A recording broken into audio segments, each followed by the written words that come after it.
Hello बच्चों, welcome to concept mining. बच्चों कैसे हैं आप सब? I hope you all are good and healthy. बच्चों, today we are starting a new series of NCERT class 10th mathematics. In this series, we will cover each chapter of NCERT class 10th math book in one video. That is the whole chapter completed in one video. तो बच्चों चलिए शुरू करते हैं।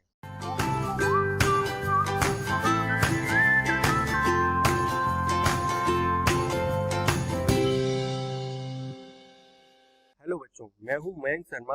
बच्चों आज का हमारा टॉपिक है NCERT class 10th mathematics chapter 1 real number, chapter outline. First we see what we will cover in this video. The first topic is divisibility.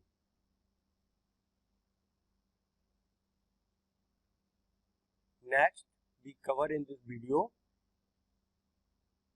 Euclid division lemma. After that, Euclid division algorithm. Fourth topic, fundamental theorem of arithmetic. After that, the fifth topic is prove that the given irrational number is irrational. Sixth topic, which we cover in this video, the interesting property of rational number when the decimal expansion of rational number is terminating and when the decimal expansion of rational number is non-terminating recurring. ठीक है, तो these are the 6 topics which we will cover in this video. तो बच्चों शुरू करते हैं। चलिए बच्चों देखते हैं डिविजिबिलिटी को क्या होता है। देखिए, सपोज एक हमारा इंटीजर नंबर a है जिसको हम डिवाइड कर रहे हैं एक non zero integer number b से, जिसका रिजल्ट हमारा आता है एक इंटीजर नंबर c। और c क्या है हमारा? ये है कोसाइन। ठीक है, तो इसको हम इक्वेशन के फॉर्म में कैसे लिख सकते हैं बच्चों? a equal to b into C. ठीक है, a क्या हो गया हमारा?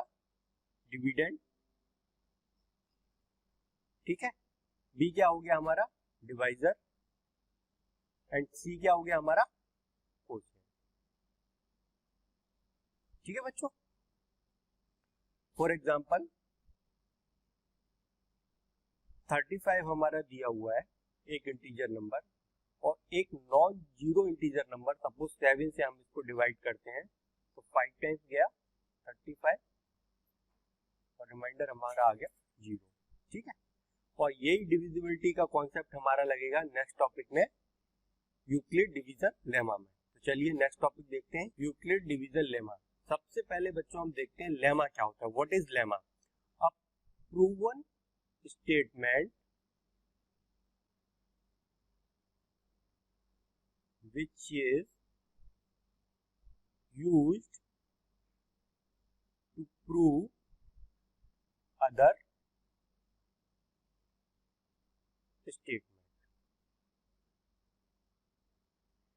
पहले से प्रूव हुआ कोई स्टेटमेंट, उसकी हेल्प से हम किसी अदर स्टेटमेंट को प्रूव करें, उसको हम क्या कहेंगे? लेमा। ठीक है, आप देखते हैं बच्चों यूक्लिड डिवीजन लेमा क्या होता है। Euclid division lemma is nothing but a restatement of the long division process। क्या होता है? Restatement of long division process। For example,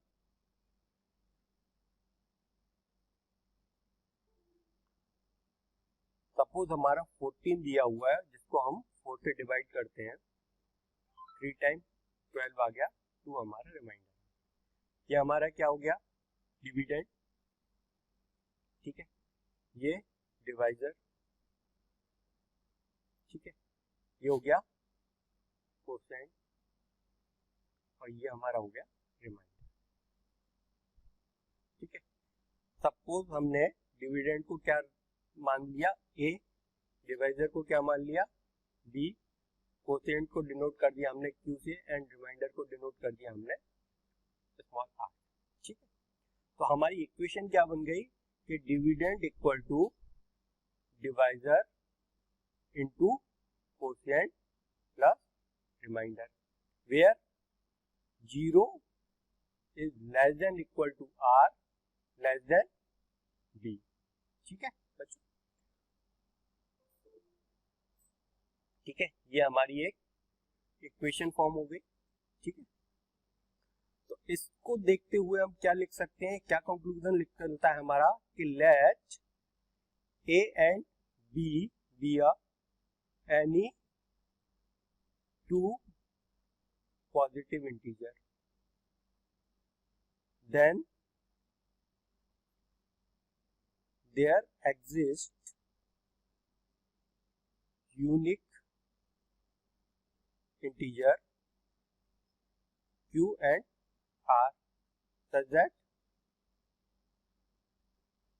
a equal to b into q plus r where 0 is less than equal to r less than b। ठीक है, और यही क्या है हमारा, यही तो हमारा है यूक्लिड डिवीजन लेमा। ठीक है बच्चों, अब यूक्लिड डिवीजन लेमा हमने देख लिया, अब इसका हम प्रूफ देखते हैं। चलिए आगे बढ़ते हैं इसका। तो यूक्लिड डिवीजन लेमा हमने क्या देखा था कि given positive integer a and b there exist unique integer q and r satisfied a equal to b multiply q plus r where 0 is less than equal to r less than b। ठीक है, चलिए इसका proof देखते हैं। जब भी हम इसका प्रूफ करेंगे तो हमको दो चीजें प्रूफ करनी होंगी। पहली चीज कि a equal to b into q plus r where 0 is less than equal to r less than b। और सेकंड चीज क्या प्रूफ करनी है हमको, सेकंड करना है कि q and small r are unique integer. ठीक है, चलिए सबसे पहले हम स्टार्ट करते हैं एक सीरीज लेते हैं। Let start with the series.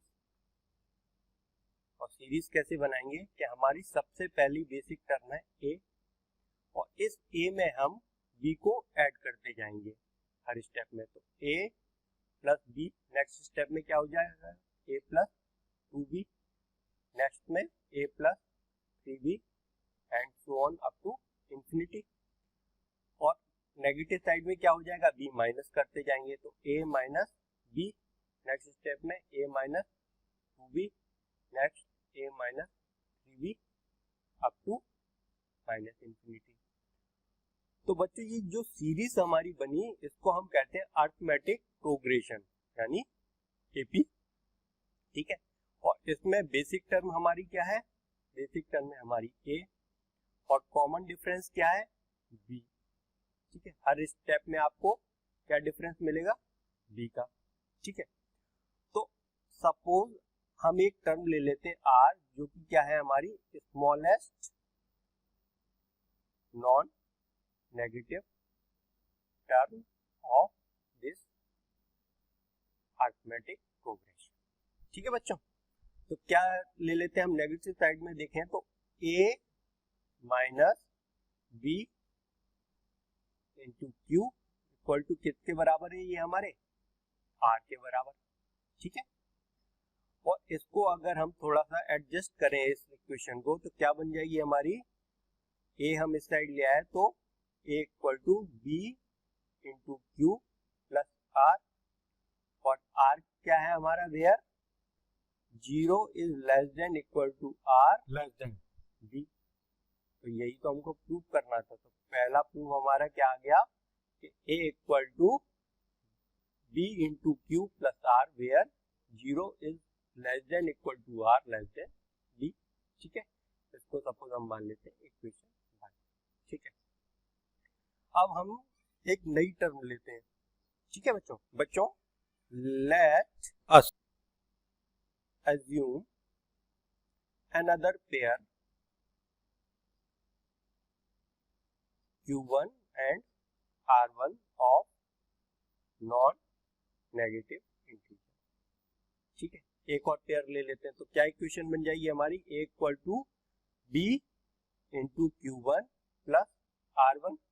ठीक है, where 0 is less than equal to R1 less than B, ये इक्वेशन 2 मान लीजिए। अब हम क्या कर सकते हैं कि इक्वेशन नंबर 2 में से 1 को माइनस कर दीजिए, तो क्या बन जाएगा हमारा B Q minus Q1 minus plus R1 minus B Q1 Q minus R। ठीक है, अब इसको थोड़ा सा B वाली टर्म को एक साइड ले आइए, क्या बन गया BQ माइनस B Q1 और ये क्या हो गया R1 minus R। B common ले लीजिए तो क्या हो गया Q minus Q1 equal to R1 minus R। तो इससे हम क्या लिख सकते हैं R1 minus R upon B equal to Q minus Q1। ठीक है, वेयर हमने दोनों पहली इक्वेशन और दूसरी इक्वेशन देखिए, पहली इक्वेशन में क्या था 0 is less than equal to R less than B। ठीक है, इक्वेशन 1 में, और सेकंड में क्या था 0 is less than equal to R1 less than B। तो इससे हम क्या लिख सकते हैं कि 0 is less than equal to R1 minus R less than B। ठीक है, ये देखिए, और ये इक्वेशन कब सेटिस्फाई होगी जब R1 माइनस R जब हमारा 0 होगा। ठीक है, तो इसको हम फर्दर क्या लिख सकते हैं कि R1 इक्वल टू R लिख सकते हैं। ठीक है, और यही क्या हो गया हमारा, यही हमारा प्रूफ हो गया कि R इज यूनिक इंटीजर, यही तो हमने प्रूफ करना था। अब चलिए इसके बाद बच्चों मल्टीप्लाई कर दीजिए -1 का बोथ साइड, तो क्या बन जाएगी हमारी equation minus R1 equal to R, और फिर इस इक्वेशन में मल्टीप्लाई कर दीजिए, इस इक्वेशन में ऐड कर दीजिए A बोथ साइड, क्या बन गया A minus R1 equal to A minus R, ये माइनस होगा, बोथ साइड किया हमने। ठीक है, ये हो गया, और इसकी वैल्यू आप इस इधर से निकाल लीजिए, इस इक्वेशन में रख दीजिए, फर्स्ट इक्वेशन में और सेकंड इक्वेशन में, इसमें और इसमें, तो क्या वैल्यू मिल जाएगी B Q1 equal to B Q, B से B कैंसिल हो गया, तो क्या बन गया हमारा Q1 इक्वल टू Q, और यही क्या है हमारा, इससे क्या प्रूफ हो गया Q इज यूनिक। तो ये हमारा बच्चों यूक्लिड डिवीजन लेमा का प्रूफ हो गया। पहला प्रूफ हमारा था A equal to B into Q plus R where 0 is less than equal to R less than B, और सेकंड क्या था Q और R जो है हमारे यूनिक इंटीजर हैं। तो ये हमने पहला प्रूफ देख लिया, और दूसरा प्रूफ ये है R यहाँ से यूनिक और यहाँ पे हमने ये Q यूनिक प्रूफ करा दिया। चलिए इसमें एक चीज और ध्यान देने वाली है बच्चों कि यूक्लिड डिवीजन लेमा जो है, पहले जब हमने इसको पढ़ा था तो ये खाली पॉजिटिव इंटीजर के लिए था, लेकिन अब इसको हम ऑल इंटीजर के लिए एक्सटेंड कर सकते हैं। कैसे कि A and B be any two integer with Q is not equal to 0, or then there exists unique integer, कौन कौन से हमारे Q and R।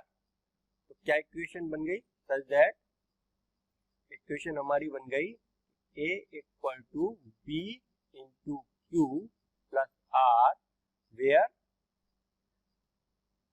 0 is less than equal to R less than modulus of B। ठीक है, अगर हम इसको extend करें यूक्लिड डिवीजन लेमा को ऑल इंटीजर के लिए, क्योंकि पहले हमने क्या स्टेटमेंट किया था कि ये खाली पॉजिटिव इंटीजर के लिए, अगर हम इसको सभी इंटीजर यानी वेदर पॉजिटिव और नेगेटिव सभी इंटीजर के लिए करते हैं तो हमारा क्या है कि 0 is less than equal to r less than modulus of B.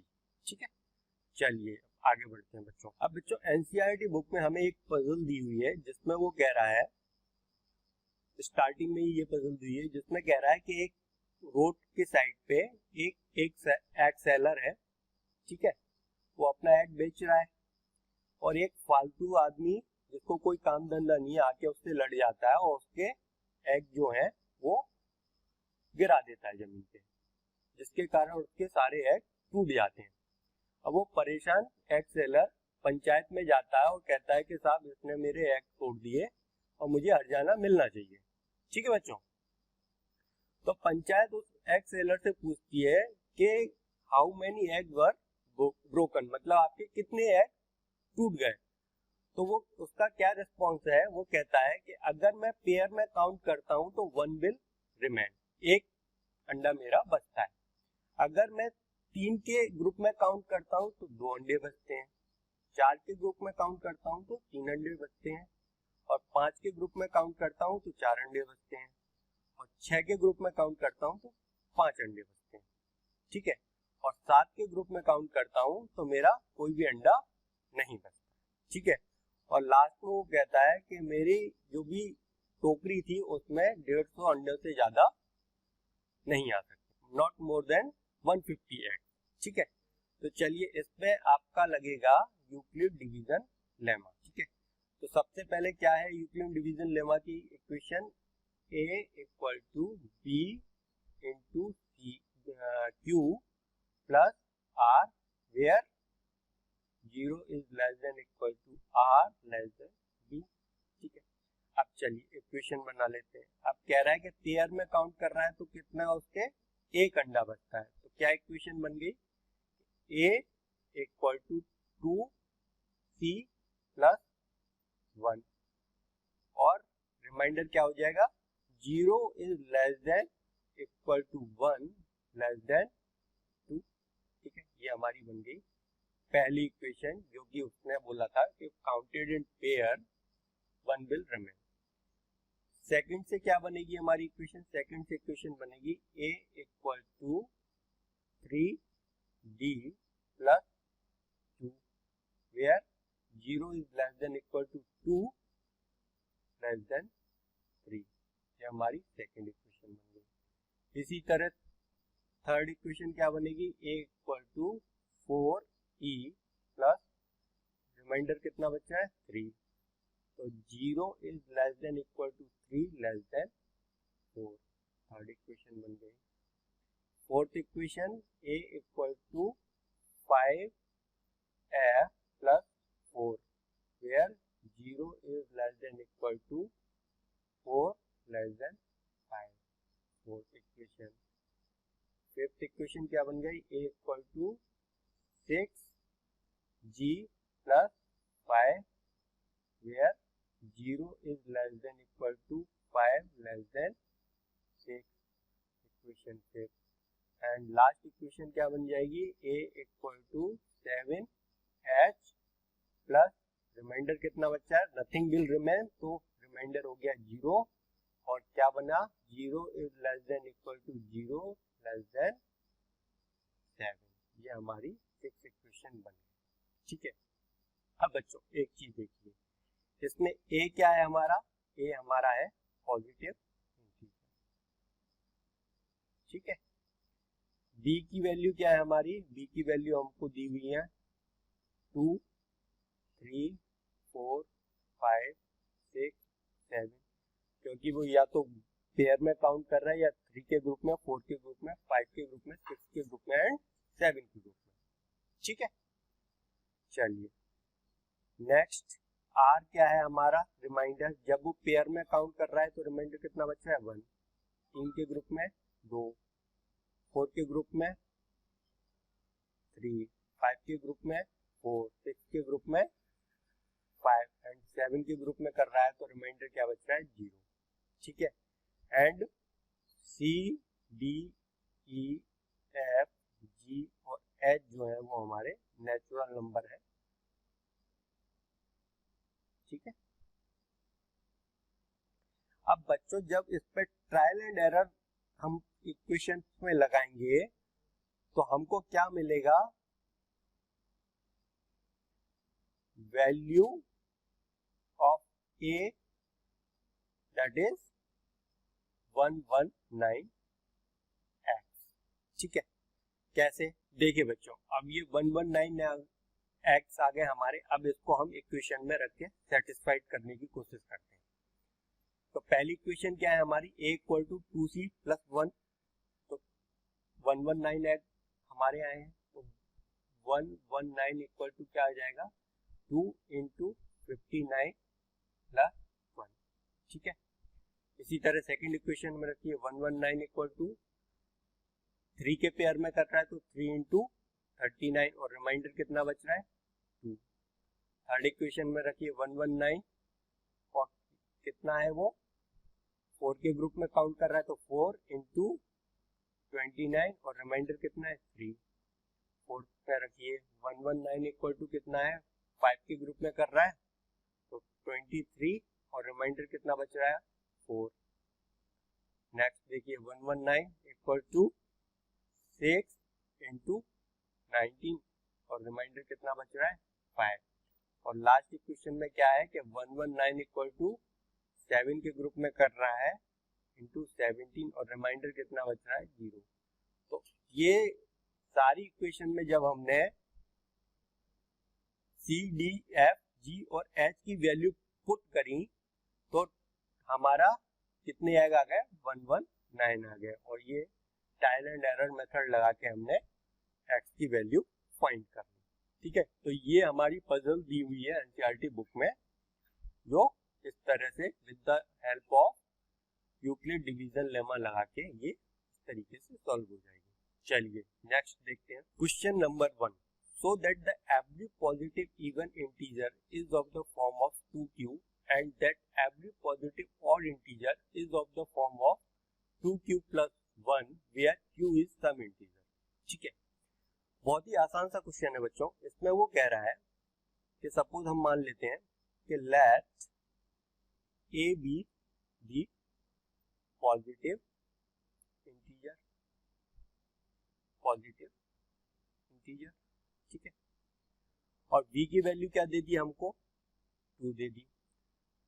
तो यूक्लिड डिवीजन लेमा लगाते हुए हम क्या है यूक्लिड डिवीजन लेमा के a equal to b into q plus r where 0 is less than equal to r less than b, ठीक है बच्चों। अब वो कह रहा है कि जब हम पॉजिटिव इवन इंटीजर की बात करेंगे तो किस फॉर्म में बनेगा हमारा 2q के फॉर्म में, ठीक है, और वेयर q हमारा क्या होना चाहिए उस केस में, q हमारा ग्रेटर देन इक्वल टू 0 होना चाहिए और r की वैल्यू क्या होनी चाहिए हमारी, r की वैल्यू 0 होना चाहिए। कैसे, फॉर एग्जांपल अब पॉजिटिव इवन इंटीजर क्या होते हैं हमारे 0, 2, 4, 6, 8 अप टू इंफिनिटी, ठीक है। जब हम q की वैल्यू 0 रखते हैं तो a की वैल्यू क्या आएगी हमारी 0, q की वैल्यू हम 1 रखते हैं तो a की वैल्यू क्या आ जाएगी हमारी 2, q की वैल्यू 2 रखते हैं तो a की वैल्यू आ जाएगी 4 एंड 4, ठीक है। तो इससे हमारा क्या प्रूफ हो गया कि जो हमारे पॉजिटिव इवन इंटीजर है वो किस फॉर्म में होंगे 2q फॉर्म में होंगे where q is greater than equal to 0, r equal to 0, ठीक है। सेकंड बात कर रहा है वो पॉजिटिव ऑड इंटीजर की। पॉजिटिव ऑड इंटीजर किस फॉर्म में होंगे 2q plus 1 where q is greater than equal to 0, r equal to 1। ठीक है, फॉर एग्जाम्पल क्या होते हैं हमारे positive odd integer 1, 3, 5, 7, 9 up to infinity. ठीक है, तो q की वैल्यू अगर हम 0 रखते हैं तो a की वैल्यू क्या आ गई इस इक्वेशन से हमारी 1। q की वैल्यू 1 रखते हैं तो क्या आ गई a की वैल्यू 3। q की वैल्यू 2 रखते हैं तो a की वैल्यू क्या आ गई हमारी 5 एंड सो ऑन। तो हमने क्या देखा, इसको इक्वल टू a कर दिया, तो हमने क्या देखा कि पॉजिटिव ऑड इंटीजर को हम किस फॉर्म में लिख सकते हैं कि a equal to 2q plus 1 where q is greater than equal to 0 और r इक्वल टू 1। ठीक है, तो हमारा ये क्या प्रूफ हो गया कि हमारा जो इवन इंटीजर है वो किस फॉर्म में होगा 2q फॉर्म में, और q की value greater than equal to 0 होगी। ठीक है, और r इक्वल टू 0 होगा। और जब अगर हम पॉजिटिव ऑड इंटीजर की बात करेंगे तो किस फॉर्म में होगा हमारा 2q प्लस 1 और q इज ग्रेटर देन 0 और r इक्वल टू 1। ठीक है, नेक्स्ट क्वेश्चन देखते हैं, question number 2। So that the any positive odd integer is of the form of 4q plus 1 or 4q plus 3 where q is some integer। देखिए बच्चों, सबसे पहले हम देखते हैं कि let a be the positive integer। बेटा हमने पॉजिटिव इंटीजर लिया है, ऑड इंटीजर नहीं लिया। ठीक है, अब इसका देखिए क्या क्या केस बन सकता है।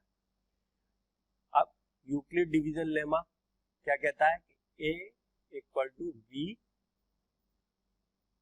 Into q plus r where 0 is less than equal to r less than b। ठीक है, तो क्या क्या केस बन सकता है, a का 4q plus 0 reminder.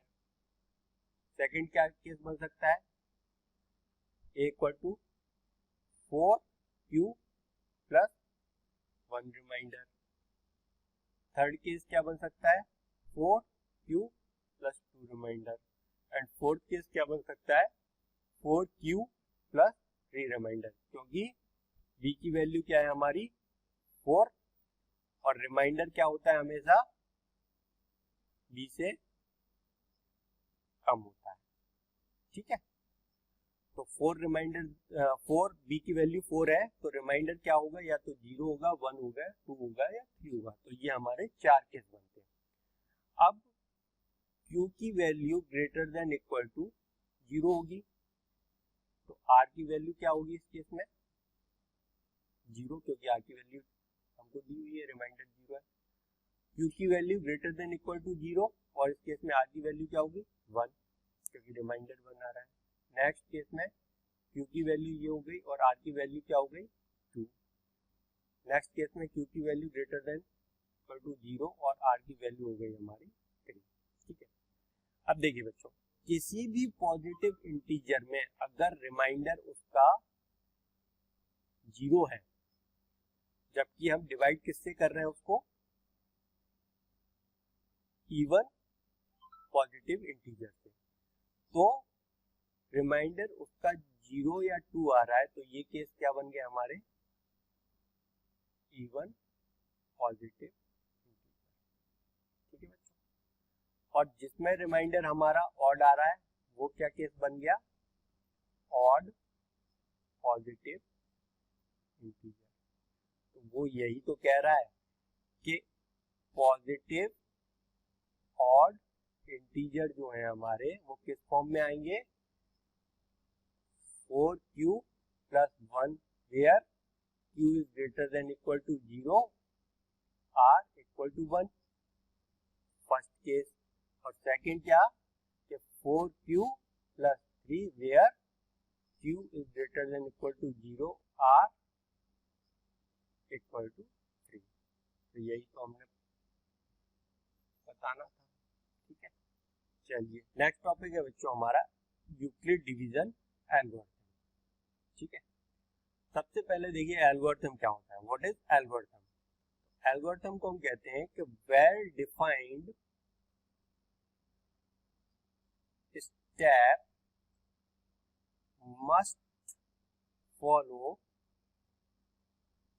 For solving a type of problem, ठीक है। जो पहले से बनी बनाई हमारी कुछ वेल डिफाइंड स्टेप है उसको हम फॉलो करते हुए किसी भी प्रॉब्लम का सॉल्यूशन हम निकाल सकते हैं, उसको हम कह सकते हैं एल्गोरिथम। अब बच्चों यूक्लिड डिवीजन एल्गोरिथम क्या है, हमने इससे पहले यूक्लिड डिवीजन लेमा देखा था, और यूक्लिड डिवीजन एल्गोरिथम जो है हमारा वो है टेक्निक टू कंप्यूट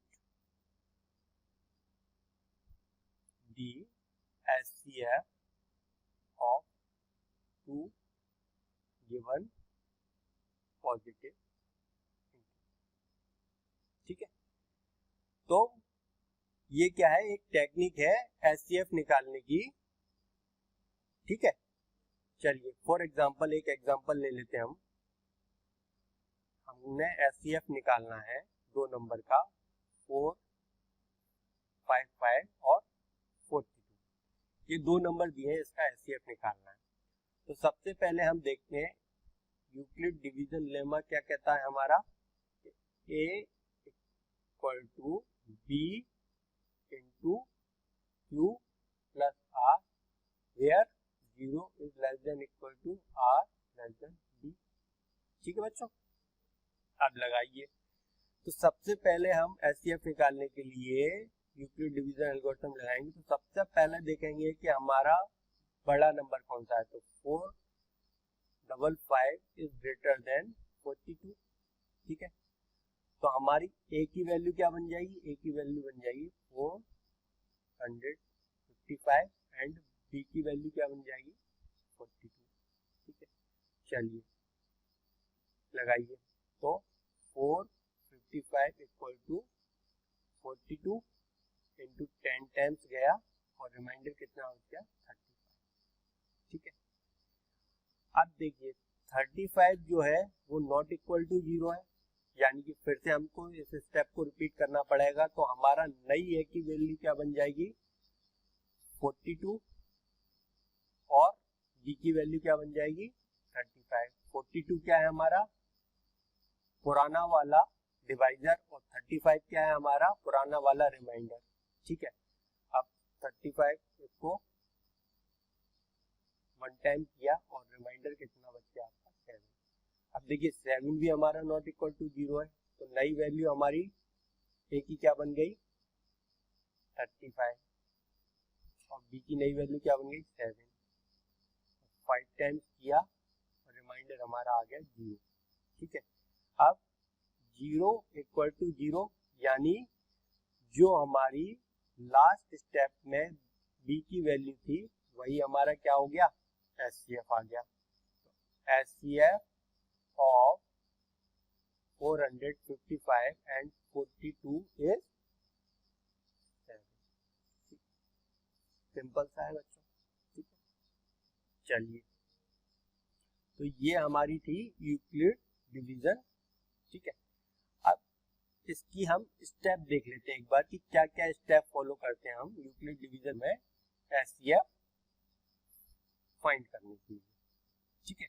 चलिए पहली स्टेप क्या है हमारी, अप्लाई कर दें हम Euclid division lemma to C and D, ठीक है। तो we find positive integer Q and R, positive integer Q and R such that C equal to D into Q plus R where 0 is less than equal to R less than D, ठीक है। इसमें क्या है कि Euclid division lemma लगा के हम कोई हमारे दो नंबर दिए हुए हैं सी एंड डी और हमें यूनिक पॉजिटिव इंटीजर निकालना है क्यू एंड आर, तो यूक्लिड डिवीजन लेमा हमने लगा दिया। सेकंड स्टेप क्या हो गया हमारा, इफ आर इक्वल टू 0, यानी कि इस पहले केस लगाने के बाद आर की वैल्यू हमारी अगर 0 आ गई तो जो डी है, D is the HCF of C and D, ठीक है। अगर ये ऐसा नहीं हुआ एल्स क्या होगा, R is not equal to 0, अगर आर नॉट इक्वल टू 0 हुआ तो apply the division to D and R, तो डी हमारा नया सी बन जाएगा और आर जो है हमारा नया डी बन जाएगा, ठीक है बच्चों। चलिए नेक्स्ट स्टेप क्या कहती है कि continue the process till the remainder is 0. The division at this stage will be the required, यानी कि जिस स्टेप पे हमारा रिमाइंडर 0 हो जाएगा उस स्टेप पे जो डी की वैल्यू होगी वही हमारी क्या हो जाएगी, एचसीएफ हो जाएगा उन नंबरों, ठीक है। एक क्वेश्चन देख लेते हैं। एक क्वेश्चन दिया हुआ है, use Euclid algorithm to find the HCF of 4052 and 12576, ठीक। तो सबसे पहले हमने क्या देखा है, कौन सा नंबर बड़ा है हमारा, तो 12576 इज ग्रेटर देन 4052, ठीक है। तो लगा दीजिए 12576, ये क्या हो जाएगा हमारा ए हो जाएगा और ये हमारा हो जाएगा बी, इक्वल टू 4052 कितने टाइम गया, 3 टाइम, और रिमाइंडर क्या बच गया 420। अब देखिए 420 इज नॉट इक्वल टू 0 है, फिर से लगा दीजिए, तो हमारा नया ये क्या बन गया 4052 और नया बी क्या बन गया 420, जो कि प्रीवियस रिमाइंडर था, मल्टीप्लाई कर दीजिए 9 10, रिमाइंडर कितना बच गया 27, ठीक है। अब देखिए 272 जो है वो नॉट इक्वल टू 0 है, चलिए फिर स्टेप रिपीट हो जाएगी, तो नया ए क्या बन गया 420 और नया बी क्या बन गया 272 इंटू 1 प्लस रिमाइंडर कितना बन गया 148, ठीक है। अब देखिए 148 अगेन नॉट इक्वल टू 0, चलिए तो फिर से कर दीजिए 272 और नया बी क्या बन गया 148, कितने टाइम्स गया 1 टाइम्स, तो रिमाइंडर कितना बच गया 124, again 124 is not equal to 0, फिर स्टेप रिपीट हो जाएगी 148 equal to 124 into 1 plus 24, again 24 is not equal to 0, नया ये क्या बन गया 124 और नया भी बन गया 24 into 5 टाइम, रिमाइंडर क्या बच गया 4, again 4 is not equal to 0, ठीक है। अब नया ये क्या बन गया हमारा 24 और नया बी क्या बन गया 4 into 6 टाइम और रिमाइंडर हो गया हमारा 0। अब इस केस में 0 इक्वल टू 0, तो एचसीएफ क्या हो गया हमारा लास्ट स्टेप का बी यानी 4, तो एचसीएफ ऑफ 12576 एंड 4052 इज 4, ठीक है। इस तरीके से हम यूक्लिड एल्गोरिथम लगा के दो नंबर का एचसीएफ निकाल सकते हैं, ठीक है, चलिए नेक्स्ट क्वेश्चन देखते हैं। देखिए ये एनसीईआरटी का क्वेश्चन दिया हुआ है एग्जांपल कि this is a sweet seller has 420 काजू बर्फी एंड 130 बादाम barfi. She want to stack them in such a way that the each stack has the same number. They take up the least area of the tray. What is the maximum number of burpees that can be placed in each stack for this purpose? वो कह रहा है कि कम से कम area use करते हुए और एक के ऊपर एक बर्फी इस तरीके से लगाएं कि जितने भी स्टैक बने हो उसमें सेम नंबर ऑफ बर्फी हो। ठीक है, तो चलिए देख लीजिए। पहला क्या दिया उसने, काजू बर्फी की क्वांटिटी कितनी है 420। ठीक है, और सेकंड दी बादाम बर्फी, तो 420 इज ग्रेटर देन 130 लगा दीजिए यूक्लिड डिवीजन एल्गोरिथम। तो पहली स्टेप क्या है, a equal to b into q plus r where 0 is less than equal to r less than b। तो देखिए a क्या हो गई 420 और b की वैल्यू हो गई 130। कितने टाइम गया 3 टाइम, और रिमाइंडर कितना बच गया 30।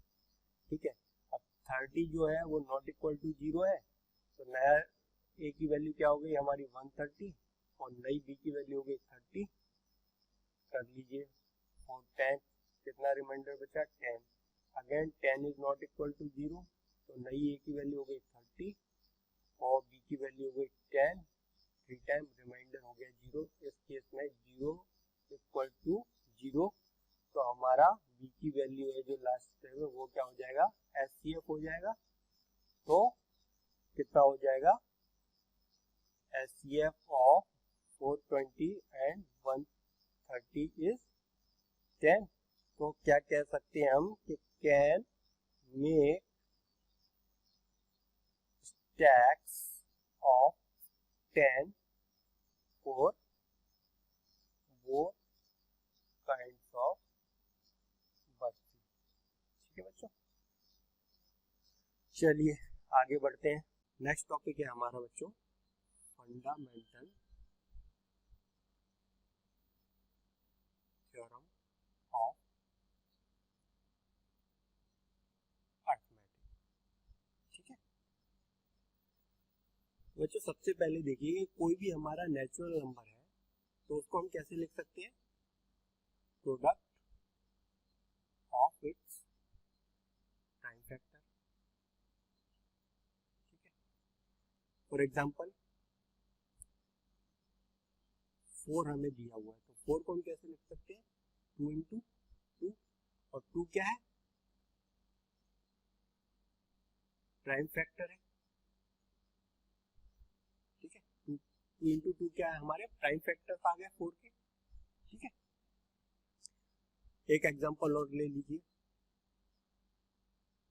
21252 है, ये हमारे कोई नेचुरल नंबर है, इसको हम कैसे लिख सकते हैं 2 into 2 into 3 into 7 into 11 into 23। जब इन प्राइम फैक्टर का आप मल्टीप्लाई करेंगे तो आपका क्या आ जाएगा नेचुरल नंबर 21252। ठीक है, तो बच्चों एक चीज देखिए कि सारे पॉसिबल प्राइम को हम इंक्लूड करते हैं तो जो हमारा नंबर्स का कलेक्शन होगा वो कैसा होगा, वो इनफाइनाइट कलेक्शन होगा। ठीक है, अगर सारे पॉसिबल नंबर प्राइम नंबर का हम मल्टीप्लाई करते हैं तो हमारा जो भी नंबर का कलेक्शन बनेगा वो कैसा बनेगा इनफाइनाइट बनेगा। तो देख लीजिए all possible prime includes then the collection will be infinitely। ठीक है, चलिए आगे देखते हैं। सपोज ये हमारा कंपोजिट नंबर दिया है 32760। अब कैसे निकाल सकते हैं इसके प्राइम फैक्टर, ये 2 हो गया, कितना बचा 16380, अगेन 2 से कितना बचा 1815, 4190, अगेन 2 से कितना बचा 4095, अगेन 3 से कितना बचा 365, अगेन 3 से कितना बचा 455, फिर 5 से किया तो कितना बचा 91, फिर 7 से है 13। तो बच्चों ध्यान से देखिए, ये जितने भी नंबर हैं आपके, ये सारे क्या हैं प्राइम, ठीक है। तो ये सारे प्राइम नंबर्स को हम मल्टीप्लाई कर दें तो हमारा क्या आ जाएगा, हम प्रोड्यूस कर देंगे अपना कंपोजिट नंबर जिसकी वैल्यू होगी 32760। और ये जो बनाया है इसको हम कहते हैं फैक्टर ट्री, ठीक है। तो 32760 इसको हम कैसे लिख सकते हैं, प्रोडक्ट ऑफ इट्स प्राइम, और प्रोडक्ट ऑफ इट्स प्राइम क्या है 2 into 2 into 2, 3 into 3 into 5 into 7 into 13, और we can write this way 2 की पावर 3 इंटू 3 की पावर 2 इंटू 5 इंटू 7 इंटू 30, ठीक है। ये क्या हो गया, प्रोडक्ट ऑफ प्राइम, ठीक है। तो इससे क्या कंक्लूजन निकला, कंक्लूजन ये निकला कि every composite number can be written as the product of power of prime, ठीक है। तो कैसे क्या कंक्लूजन निकला, every composite number can be written as the product of power of prime, और यही क्या है, यही है हमारी फंडामेंटल थ्योरम ऑफ अर्थमेटिक, ठीक है बच्चों। अब ये फंडामेंटल थ्योरम ऑफ अर्थमेटिक का करेक्ट प्रूफ पहली बार हमको किसने दिया था, कार्ल फ्रेडरिक गॉस, ये मैथमेटिशियन थे कार्ल फ्रेडरिक गॉस, और इनको हम प्रिंस ऑफ मैथमेटिशियन भी बोलते हैं, ठीक है। चलिए तो बच्चों एक चीज और समझिए कि any composite number can be factorized as a product of prime number in a unique way, ठीक है। यूनिक वे से क्या मतलब है बच्चों, कि one and only one way to write it as a product of prime, मतलब सिर्फ एक ही तरीके से हम उसके प्रोडक्ट ऑफ प्राइम लिख सकते हैं, except for the order in which the prime occur, ठीक है। फॉर एग्जाम्पल देख लिए, ये हमने लिया था 3276 कंपोजिट नंबर है, तो इसको हम सिर्फ एक ही तरीके से प्रोडक्ट ऑफ प्राइम लिख सकते हैं, इसका 2 into 2 into 2 into 3 into 3 into 5 into 7 into 13, किसी और तरीके से हम इसको नहीं लिख सकते except for the order of its prime, यानी कि अगर हमको ऑर्डर को छोड़ दिया जाए तो और किसी तरीके से, यानी कि हो सकता है पहले हम 3 के फैक्टर कर दें तो 3 इंटू 3, फिर बाद में 2 के कर दें 2 इंटू 2 इंटू 2, फिर 7 के कर दें, फिर 5 के कर दें, फिर 13 के कर दें, यानी ऑर्डर को हम चेंज कर सकते हैं, लेकिन ऑर्डर के अलावा और कोई तरीका नहीं है जिससे हम ये प्राइम फैक्टर किसी अलग तरीके से, ठीक है। चलिए एक क्वेश्चन देखते हैं, एक क्वेश्चन दिया है हमारा consider the number 4 की power n where n is a natural number. Check whether there is any value of n for which 4 की power add with the digit 0. देखिए बच्चों 4 की power n दिया हुआ है और कह रहा है कि add with the digit 0. अगर लास्ट डिजिट किसी भी नंबर की 0 है यानी कि वो क्या है, would be divisible by 5. अगर लास्ट डिजिट किसी भी नंबर की 0 है तो वो 5 से डिविजिबल होना चाहिए. ठीक है, 4 की पावर n का हम प्राइम फैक्टर निकालते हैं. ठीक है, क्या निकलता है हमारा 2. ठीक है, और इसको हम लिख सकते हैं 2 की पावर 2 है. इसमें 2 is the only prime factor. जब 4 की पावर n का हम प्राइम फैक्टर निकालते हैं तो हमारा 2 is the only prime factor, यानी कि 5 हमारा कहीं पे भी इसमें फैक्टर नहीं आ रहा. तो हम क्या कह सकते हैं, तो दैट 4 की power n there is no natural number and with the digit. ठीक है, ऐसा कोई भी नंबर नेचुरल नंबर नहीं आएगा 4 की पावर n में जिसका एंड डिजिट 0. ठीक है, चलिए नेक्स्ट क्वेश्चन देख लेते हैं. Find the LCM and HCF of 6 and 20 by the prime factorization method. ठीक है, चलिए बच्चों पहले 6 के हम फैक्टराइजेशन कर लेते हैं तो क्या आएगा हमारा 2 into 3. 20 का कर लीजिए तो क्या आ जाएगा 2 into 2 into 5. ठीक है, क्या कह सकते हैं 2 की पावर 2 into 5. ठीक है, जब हम एलसीएम की बात कर रहे हैं, एलसीएम क्या होता है हमारा लीस्ट कॉमन मल्टीपल, यानी product of greatest power of each prime factor involve in the. कि देखिए 2 की पावर कितनी है, मैक्सिमम पावर क्या है 2 की 2. ठीक है, फिर 3 की मैक्सिमम पावर कितनी है 1 और 5 की मैक्सिमम पावर कितनी है. एलसीएम क्या आ गया हमारा, एलसीएम ऑफ 6 to 20 का एलसीएम आ गया 6.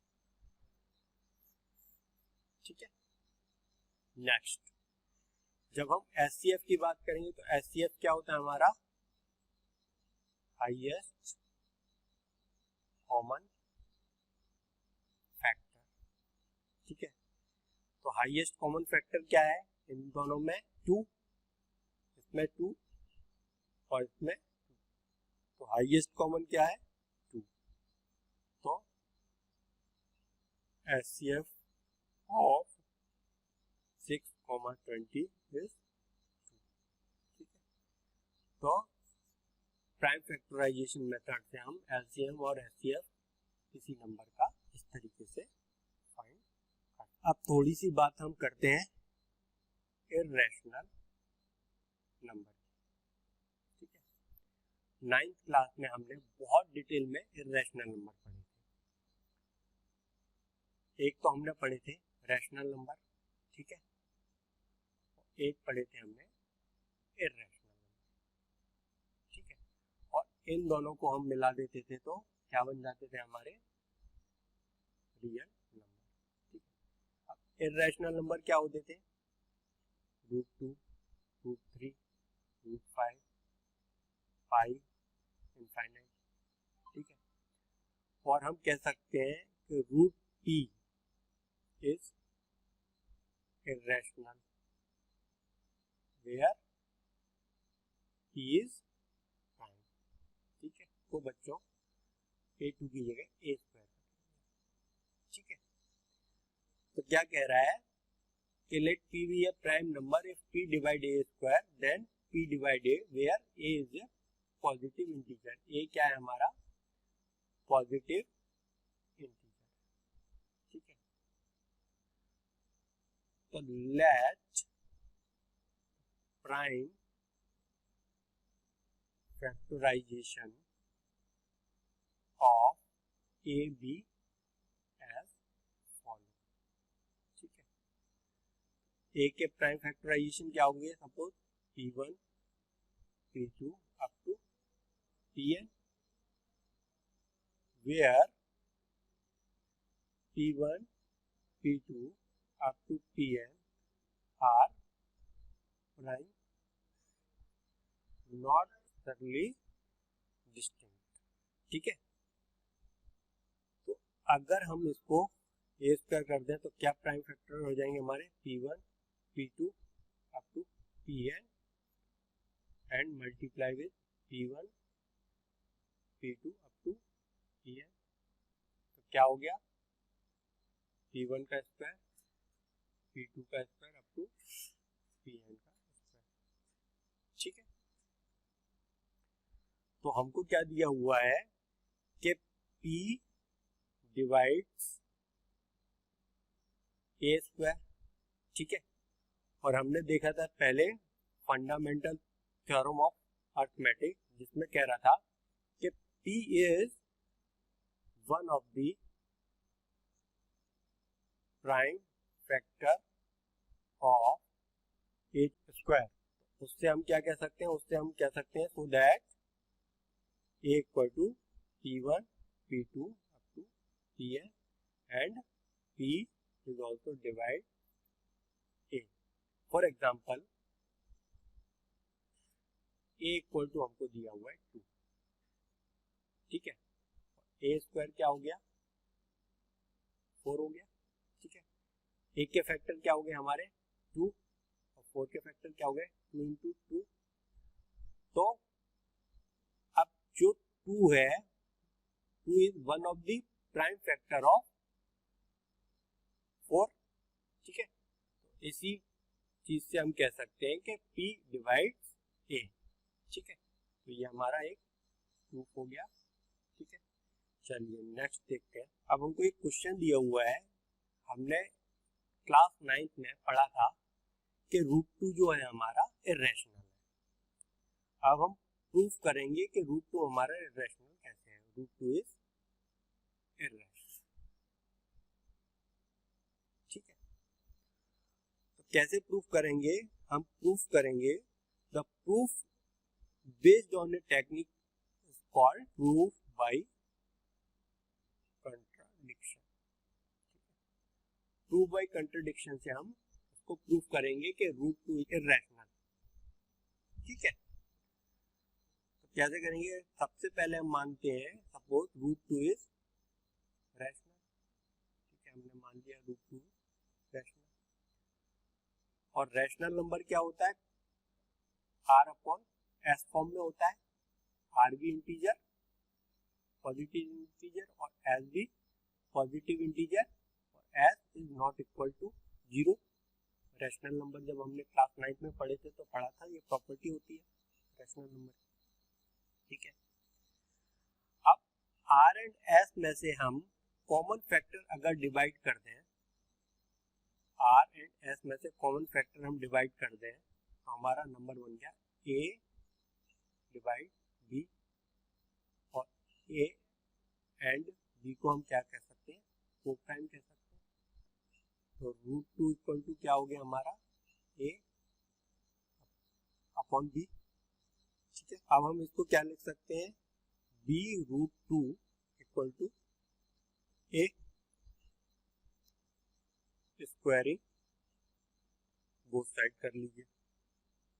क्या बन गया हमारा b स्क्वायर √2 का 2 हो गया और a. ये हमारी हो गई इक्वेशन 1. और b स्क्वायर इक्वल टू हो गया a स्क्वायर बाई 2. यानी इधर से हम कह सकते हैं कि 2 डिवाइड a स्क्वायर. ठीक है, और लास्ट प्रॉपर्टी देखी थी कि जब कोई प्राइम फैक्टर ए स्क्वायर को डिवाइड कर रहा है तो वो ए को भी डिवाइड कर रहा होगा, तो लिख सकते हैं हम 2 डिवाइड ए ऑल्सो। ठीक है, चलिए ए इक्वल टू 2c हम लिख सकते हैं फॉर सम इंटीजर c। ठीक है, स्क्वायर कर लीजिए, A square equal to 4c square. ठीक है, ये इक्वेशन 2 हो गई। अब इक्वेशन 1 और 2 को कंपेयर ए स्क्वायर को कर दीजिए तो कितना हो गया, b square into 2 equal to 4c square. 2 से 2 टाइम गया तो b square by 2 equal to c square आ गया। और यहाँ से क्या कर सकते हैं हम के 2 डिवाइड बी स्क्वायर, और जो थ्योरम हमने पढ़ी थी कर रहा है तो बी को भी 2 डिवाइड कर सकता है, तो इससे हम क्या लिख सकते हैं 2 डिवाइड बी ऑल्सो। ठीक है, और यहाँ से क्या निकला कि ए एंड बी जो है बोथ डिवाइडेड बाई 2। ठीक है, बट हमने क्या एज्यूम किया था कि ए and B are coprime. ठीक है, तो ए एंड बी का कोई भी कॉमन फैक्टर नहीं होना चाहिए, लेकिन ए और बी दोनों 2 से डिवाइड हो जा रहे हैं, यानी कि ये जो हमने शुरू में एज्यूम किया था वो हमारा एजम्पशन गलत है, तो हम कह सकते हैं √2 इज इर्रेशनल। ठीक है, प्रूफ बाय कंट्रडिक्शन से हम कह सकते हैं कि जो हमारा शुरू में एजम्पशन लिया था वो हमारा एजम्पशन गलत है और √2 इज इर्रेशनल। ठीक है, इसी तरह से हम √3 को भी देख सकते हैं कि √3 हमारा इर्रेशनल है। पहले हम √3 को रैशनल लेंगे, फिर P एंड अपॉन Q के फॉर्म में रैशनल का प्रॉपर्टी से इक्वेट करके इसी तरीके से हम देख सकते हैं कि √3 भी हमारा लास्टली इर्रेशनल। एक क्वेश्चन दिया हुआ हमारा 5 माइनस √3 इज इर्रेशनल। ठीक है, इसमें भी प्रूफ बाय कंट्रडिक्शन लगाएंगे, तो हम क्या एज्यूम कर लेते हैं, एज्यूम कर लेते हैं 5 माइनस √3 इज रैशनल। ठीक है, और रैशनल की प्रॉपर्टी क्या है, 5 minus √3 equal to R by S, और अगर को प्राइम ले लिया हमने तो 5 minus √3 equal to A upon B, A and B are coprime. ठीक है, अब इसको हम कैसे लिख सकते हैं, 5 minus A upon B equal to √3 लिख सकते हैं। ठीक है, और √3 इक्वल टू क्या लिख सकते हैं, 5 बी ऊपर ले जाए तो 5b minus A upon B, ये लिख सकते हैं। ठीक है, अब देखिए since A and B are integer, ठीक है, then 5b minus A upon B is rational. अगर ये इंटीजर है ए एंड बी तो 5b minus A upon B क्या रैशनल हो गया। अगर ये रैशनल है तो √3 इज रैशनल, बट √3 क्या है हमारा, इर्रेशनल है। ठीक है, तो but this contradiction contradict the fact that √3 is irrational। तो हमारा क्या हो गया, incorrect assumption, so we conclude that 5 minus √3 is irrational। ठीक है बच्चों, कंट्राडिक्टरी फैक्ट होने की वजह से हम कह सकते हैं, कंक्लूजन ये निकलता है हमारा कि 5 माइनस √3 इज इर्रेशनल। ठीक है, चलिए बच्चों अब हम बात करेंगे थोड़ी सी रैशनल नंबर की। ठीक है, जब हमने क्लास 9th में नंबर सिस्टम पढ़ा था तो बहुत डिटेल में पढ़ा था रैशनल नंबर और इर्रेशनल। तो रैशनल नंबर का जब भी हम डेसिमल एक्सपेंशन निकालते थे तो हमको दो तरह के डेसिमल एक्सपेंशन मिलते थे। ये एक तो मिलता था टर्मिनेटिंग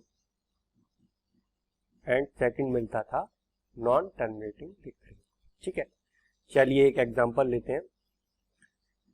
0.375 दिया है तो इसमें हम पी एंड क्यू फॉर्म में कैसे लिखेंगे डेसिमल एक्सपेंशन को? पॉइंट हटा दीजिए और डिनोमिनेटर में 0 लगा दीजिए। ठीक है, क्या बन गया? 375 अपॉन 10⁻3। अब इसको हम अगर कॉमन फैक्टर न्यूमरेटर और डिनोमिनेटर में हटा दें और इसको हम को प्राइम के उसमें लिखें न्यूमरेटर और डिनोमिनेटर को, तो कैसे लिख सकते हैं? कॉमन फैक्टर हटा दीजिए इसके, क्या हो गया? 3 इंटू 5⁻3 एंड 2⁻3 इंटू 5⁻3, क्या हो गया? 3 अपॉन 2⁻3। ये क्या हो गया? को प्राइम हो गया। एक एग्जांपल और ले लेते हैं। 23.3408, इसको पी अपॉन क्यू फॉर्म में कैसे लिखेंगे? पॉइंट हटा दीजिए और न्यूमरेटर डिनोमिनेटर में 0 बढ़ा दीजिए। ठीक है, तो क्या हो गया? 233408 अपॉन 10,000 कर दीजिए, या इसको लिख सकते हैं हम कॉमन फैक्टर हटा दीजिए तो 2⁶ into 7 into 5 to 1 upon 2⁴ and 5⁴, और ये क्या हो जाएगा? 2⁻2 इंटू 7 इंटू 5 to 1 अपॉन 5⁴। एक एग्जांपल और लेते हैं। हमको दिया है 0.0875। ठीक है, इसको पी एंड क्यू फॉर्म में कैसे निकलेंगे? अब क्या हो गया? 0.875 अपॉन, ठीक है, 10,000, और ये क्या हो जाएगा? 7 मल्टीप्लाई 5⁻3 अपॉन 2⁴ इंटू 5⁴, क्या हो गया? 7 अपॉन 2⁴ इंटू 5।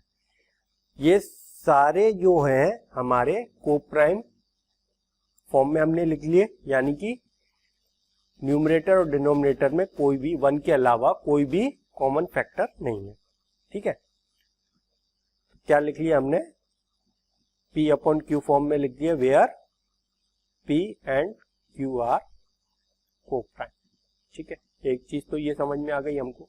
ठीक है, second, prime factorization of the denominator, यानी कि दैट इज Q की बात कर रहे हैं हम। ठीक है, हैज ओनली पावर ऑफ 2 और पावर ऑफ 5 और बोथ, यानी कि जो भी डिनोमिनेटर है, आप देखिए पहले एग्जांपल में कि 2 की पावर 3 है, सेकंड में 5 की पावर 4 है, और थर्ड में 2 की पावर 4 एंड 5 की पावर 1 है। यानी कि या तो 2 की पावर में होगा या 5 की पावर में होगा या 2 एंड 5 दोनों की पावर में होगा डिनोमिनेटर। ठीक है, तो इससे हमारा कंक्लूजन क्या निकला? तो we conclude that let x be a rational number, ठीक है, whose decimal expansion that terminates then x can be expressed in the form of P upon Q, where P and Q are co-prime, ठीक है, and prime factorization of Q यानी denominator is of the form of 2 की power n 5 की power m, where n and m are non-negative integer. ठीक है, तो क्या conclusion निकला कि x हमारा कोई रैशनल नंबर है जिसका डेसिमल एक्सपांशन जो है वो टर्मिनेटिंग टाइप का है।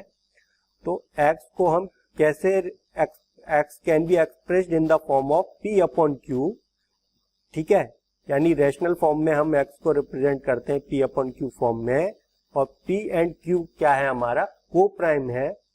तो प्राइम फैक्टर ऑफ q यानी कि प्राइम फैक्टराइजेशन ऑफ डिनोमिनेटर की जब हम बात करेंगे तो डिनोमिनेटर किस फॉर्म में होगा, 2 की पावर n एंड 5 की power m, where n and m are non negative integer.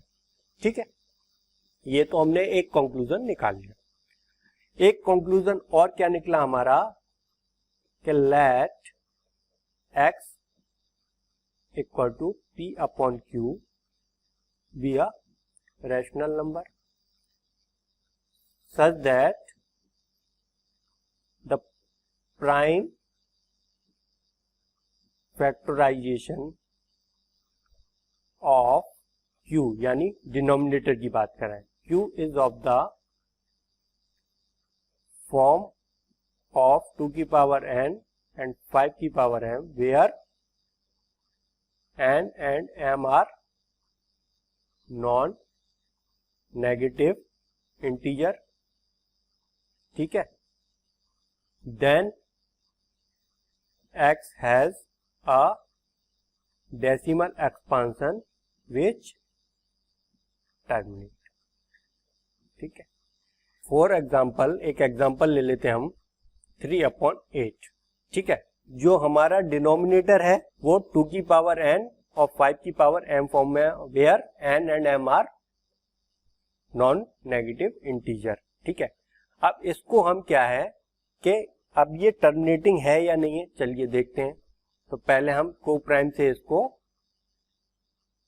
Common factor add करके नॉर्मलाइज करने की कोशिश करते हैं। तो ये कितना हो जाएगा, 3 इंटू 5 की पावर 3 और 2 की पावर 3 इंटू 5 की पावर 3। तो इसको हम क्या लिख सकते हैं, 375 अपॉन 10 की पावर 3, और ये शब्द वो करेंगे डेसिमल एक्सपेंशन निकालेंगे तो क्या निकलेगा 0.375, जो कि हमारा कैसा है, टर्मिनेटिंग डेसिमल एक्सपेंशन। तो यही तो हम समझाने की कोशिश कर रहे थे कि कोई नंबर है हमारा p अपॉन q फॉर्म में रैशनल नंबर, उसका prime factorization of q is in the form of 2 की पावर n एंड 5 की power m, where n and m are non negative, then x has a decimal expansion विच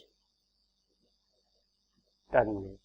ठीक है, चलिए ये तो बात हो गई टर्मिनेटिंग रैशनल नंबर। अब हम बात करते हैं non terminating rational, non terminating recurring rational number. ठीक है, suppose let x equal to p upon q be a rational number such that the prime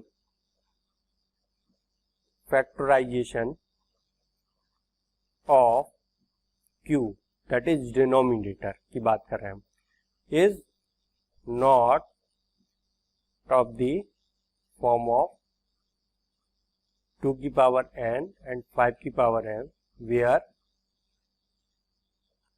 n and m are non negative integer. ठीक है, then x has a decimal expansion which is non-terminating recurring.